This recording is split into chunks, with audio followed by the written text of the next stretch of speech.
Hi everyone. In my previous video, I have already shown how to compare two tables using DAX, and there was a question if it's possible to allocate an index to each row from the result of the comparison. In my previous video, I didn't have this index that would show what table the row is coming from. I thought I would do the update of this video and show you how to allocate index that would easily help you to identify specific row, where it's coming from, so you can perform that comparison and analysis. Okay, so let's have a look. Functions that we're going to be using are quite similar. They're just going to be slightly modified. So to do the comparison, we need to create a new table using DAX. Before we start, I'll let you know what I'm comparing. So I've got two tables, table A and table B. They've got the same number of rows, the same number of columns. The names of the columns are exactly the same.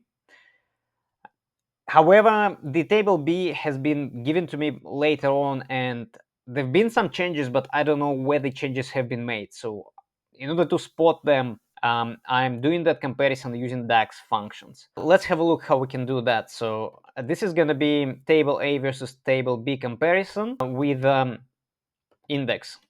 I'm going to be using function except. This function returns rows of left side table which do not appear in the right side table. So I'll do comparison table A with table B first.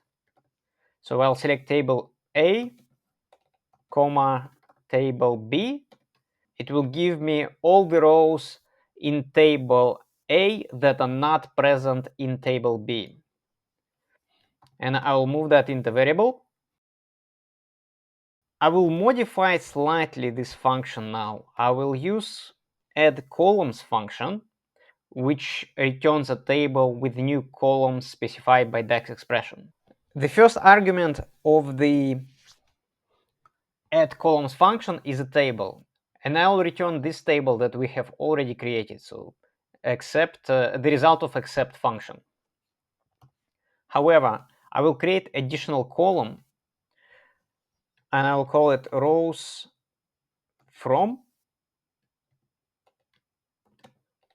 That's going to be the name of my new additional column, and the expression for that is going to be table A. So the result of that except function will be allocated to all the rows with the value table A. We still have the same 4 rows that have been returned previously to us, but at the end we have additional column rows from, and they indicate that these are all the rows that are coming from table A. Now we can do the same, but we're gonna switch table A with table B. So we need to do the comparison the other way around too. Like this. So now it will return us all the rows that are in table B, but not in table A.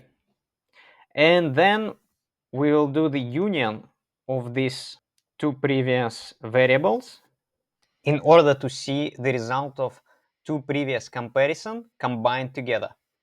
There we have it. So we have 8 rows, and this time it actually specifies for us if a row is coming from table B or from table A.